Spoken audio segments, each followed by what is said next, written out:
Hello everyone and welcome back to my channel. My name is Taya and this is Wabi-Sabi, my Japanese Citycore slash cyberpunk island. And as you can see, we're working on the entrance today of my Japanese side of the island. This side of the island is my side where all the girls will be.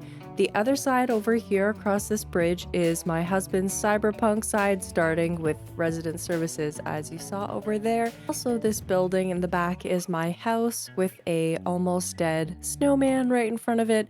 And then to the left of that, we have the shopping district, Able Sisters, and Nook's Cranny. For now, that is their temporary place, but let's get right into it with our entrance.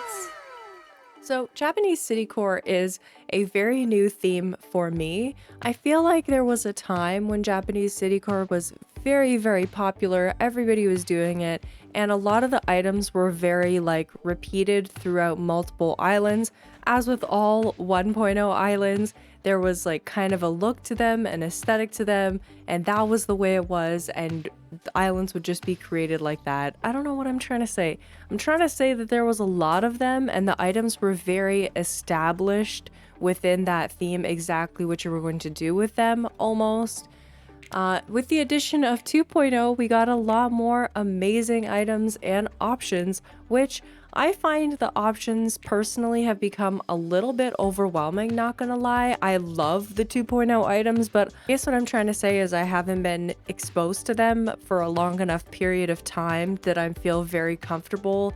When I see a Japanese island, I'm like, oh yes, you use that item and that item. So I did go and look at Nora from Horrible Gaming's Japanese City Island, which was very inspiring. And the thing that I really like about that island is that it has a very open feel. In the video, Nora talks a lot about not wanting lag on her island, and I do share the same sentiments. And it was really nice to hear somebody say that and to know that a more open look could still feel like a very full island, a very well designed island, which she definitely accomplished on that one. It's absolutely stunning and beautiful. So I am drawing from a lot of those vibes. I know I watched a few other tours, but they're just not coming to my mind at this moment. I will put all of the references down in the description below, as well as all the custom design codes. I know that this road is by Crossing on Instagram. So my first thought for this entrance was that I was going to have a road that went straight back to this river. I was going to have a little bridge. Oh, Queenie dance break. So adorable. I love the ostriches. Will Queenie stay? I don't know.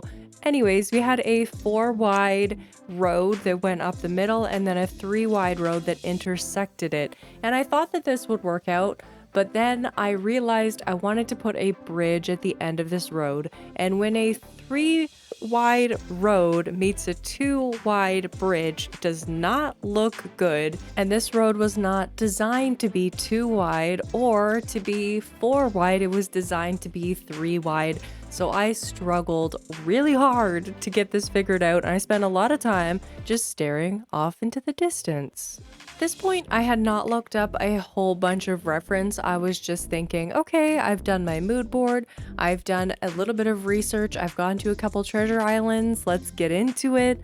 But really, it's difficult to go from completely 0 to 60 and create an entrance that you're going to be 100% happy with right off the bat. So I did struggle quite a bit to get this road laid out just in general, because it's been a little while since I worked with a road path that was so strict like this. I did have one on Okanda, but I didn't have as many road pieces. Sorry, I am hitting the buttons on my coffee warmer. And surprise, we have a bridge now in place, and I'm just working on the sidewalk. We're gonna just blow through a lot of this path laying. I really switched back and forth between laying it through the island designer and laying it through the custom designs portal on the phone. So whatever works for me in the moment is what I use to lay down my pathway, but I do find it easier sometimes to lay it down with the actual path layer, and sometimes I just find it easier to do with my phone. So here we have it, the kind of final layout for my road, 1.0 layout for my road, because spoiler alert, I do completely tear this down and start again in this video because I was not happy with it. Not completely tear it down, but I do change a significant portion of it. And it's finally time to start laying down some items. And at first I thought that I wanted to use this street lamp, even though in my mood board video I decided that the black curved street lamps were going to be the vibe. I went with the regular old black street lamps for this first version of the build because I thought that they would work, but honestly they remind me a lot of like American street lamps, and I used a lot of them on my Canada core island of Okanda, so they really remind me of Okanda. And this whole time when I was building it, I was struggling with the whole different city, because I have done a technically city core kind of area on an island already, and I really was happy with it, but it really did have, for me personally as a Canadian, very Canada core vibes. So this time I was trying to intentionally choose items that felt Japanese to me from my reference photos that I've looked at. So of course this iron fence was a big one, but I do end up switching to a Zen fence, which I thought for a Japanese city core island would be too over the top, but I actually end up really liking it. And after looking at some reference photos, a lot of people use the Zen fencing. Also, something very interesting happening with the colors in this version of the entrance. It was very primary colors, blue, yellow, and red, which if I could decide any color palette to keep for forever, it would be primary colors, because I love primary colors, but it's not exactly giving like adult city, like a realistic city vibe when you really push for like specifically primary colors, because it's very reminiscent of like primary school and kids education. So it was cute, but it ended up being like a little bit contrived, a little bit over the top feeling, because I was really forcing like, oh, I'm gonna use a bunch of yellow items or only blue items, I'll throw a pop of red in there, and it just ended up being like primary colors city, which honestly I am 100% for. If I ever did like a kid core island, which I am so not against, I would love to do a kid core island eventually in the future, but I would definitely have like primary colors being a huge part of that island if I did one. Primary colors are like, I don't know what it is, like childhood. Maybe it was because I was a child in like the late 80s, early 90s, but primary colors are my childhood. Another reason why I kind of struggled with this build is because I can see the rest of my empty island in the back just taunting me, and it is hard to do the entrance first and to do it really well and then to just leave it that way. It's like, that's going to be the very first build on your island, something that you're going to look at every single time you come and go from your island. You want it to be really good, and that is a lot of pressure to put on a build when you haven't even done the theme before and you're still getting used to design codes that you have and how to use them, and also you probably don't even have a full inventory of items, and sometimes you just end up staring off into the distance at Lloyd, just contemplating what it is that you're doing with your life.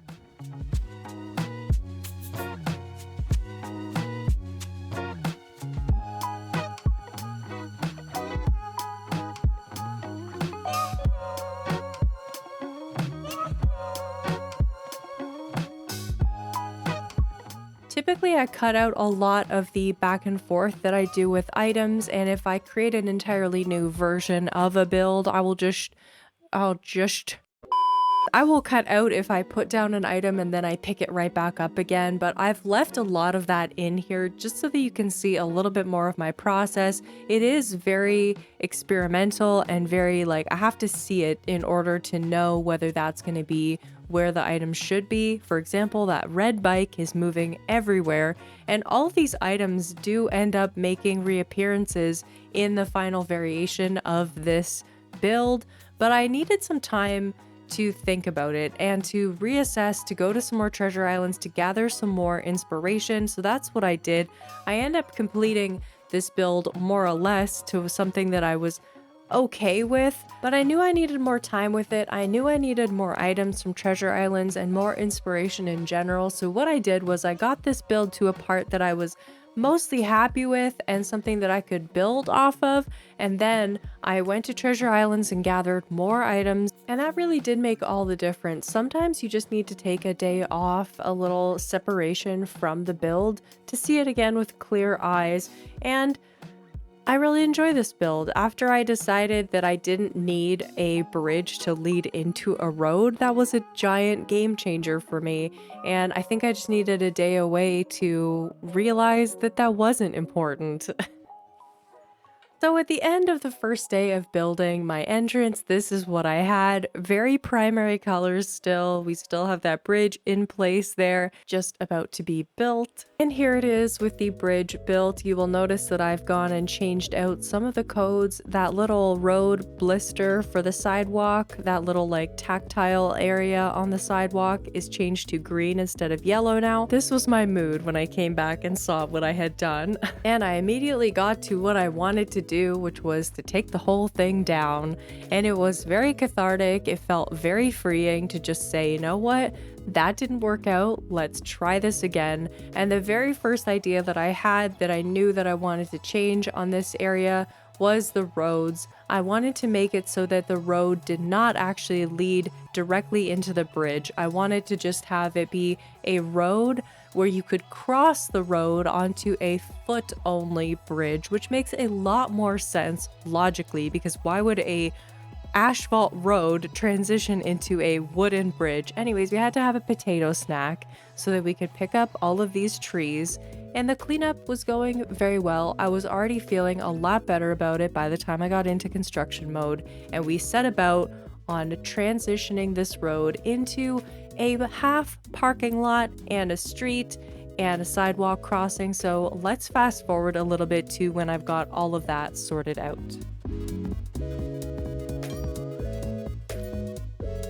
As I said, I went code shopping, and that was a major part of my inspiration that I was looking for, and I found these grates are very popular on Japanese style islands. A lot of people put them right beside the road, but because I have this nice beefy curb, I put it set back slightly, and I put it on the bottom curb. Actually, in the future, I put it down on this side. Anyways, one of my big brain ideas for this entrance was that I wanted to create a little 7-Eleven. So I worked a lot outside of this build and recording to come up with a little idea for a 7-Eleven. This is a very small 7-Eleven, and it kind of has like first version of Nook's Cranny vibes with its little storefront on the side, storefront in the front, and then the transportation stop as well. It looks super cute.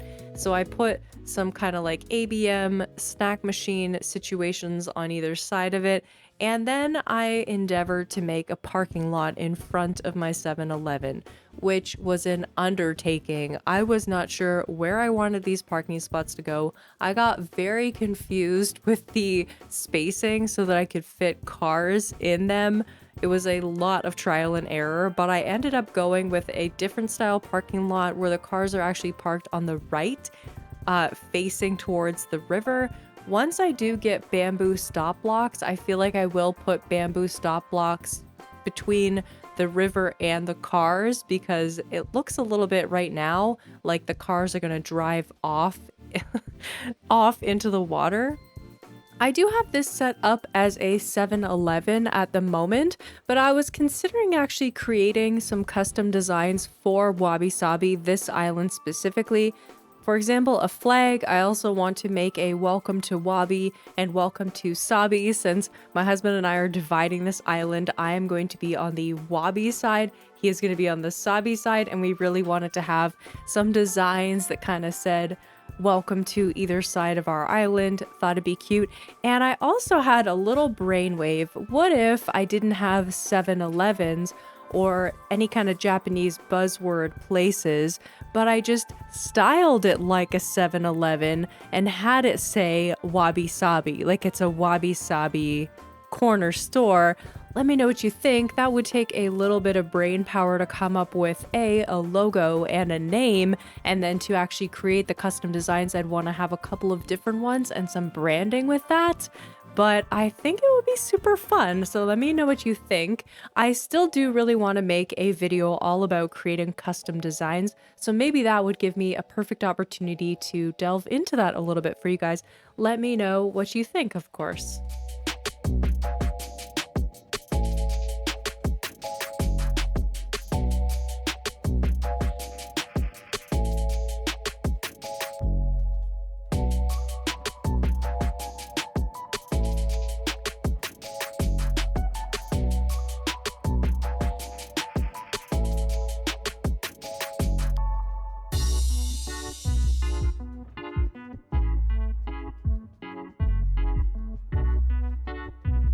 The one thing that I noticed from the inspiration that I was looking at is trees, trees, trees. Even though it's a city island, I did add a lot of trees onto Okanda, specifically cedar trees. But this time with Japanese Citycore, I realized that a lot of people were using a lot of bamboo trees, a lot more bamboo trees than I thought would look appropriate for a city island. I really do associate bamboo trees with more of like a countryside thing, like a rural Japanese style island. I would expect to see a lot of bamboo trees, but even on a city island, and this island is kind of like a town vibe, so there will be quite a few bamboo trees. And now you can see what I was talking about by the cars looking like they're gonna drive into the river, which I'm not a huge fan of, but I think I will adjust that a little bit more as I go along. I just wanted to get it in there, and I will probably add like a bamboo stop block or something like I was saying, so that it doesn't look like the cars are driving off the edge of the road. Did struggle quite a bit getting this little parking lot to look very finished, but I really love this road by Crossing because you can do the little turns like I'm doing, which just adds a little detail and allows you to even finish off the road with that little curved in bit. So I was really enjoying doing that. This parking lot came out a little bit big, but I do put a manhole cover on kind of like the middle area, which fills it in a little bit. And I do really enjoy having some extra space throughout the different areas of this build. There is kind of like breathing room.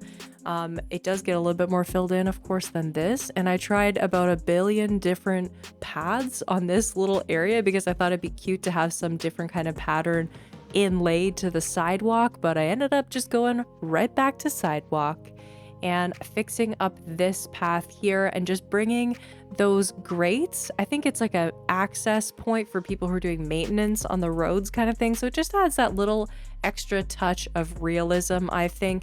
And then I'm going in with the bamboo trees and also the hardwood trees.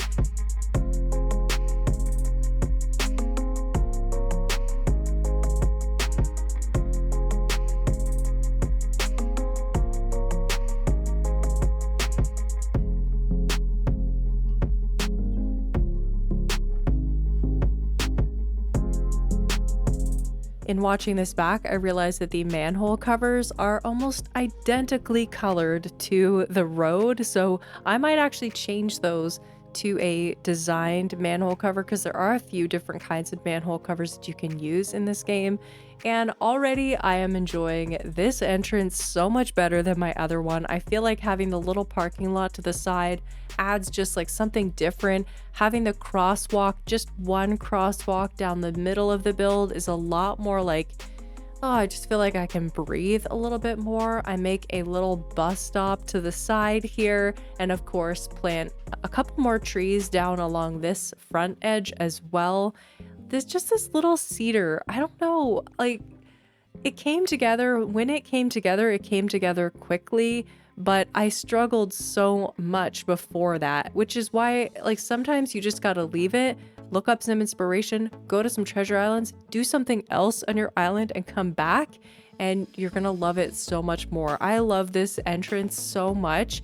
It's so simple and easy for me to understand. It's not complicated. I didn't drop a bunch of items everywhere. I didn't try to go overboard with everything. As you can see, I time traveled ahead just a little bit so that the trees would be green and lush looking.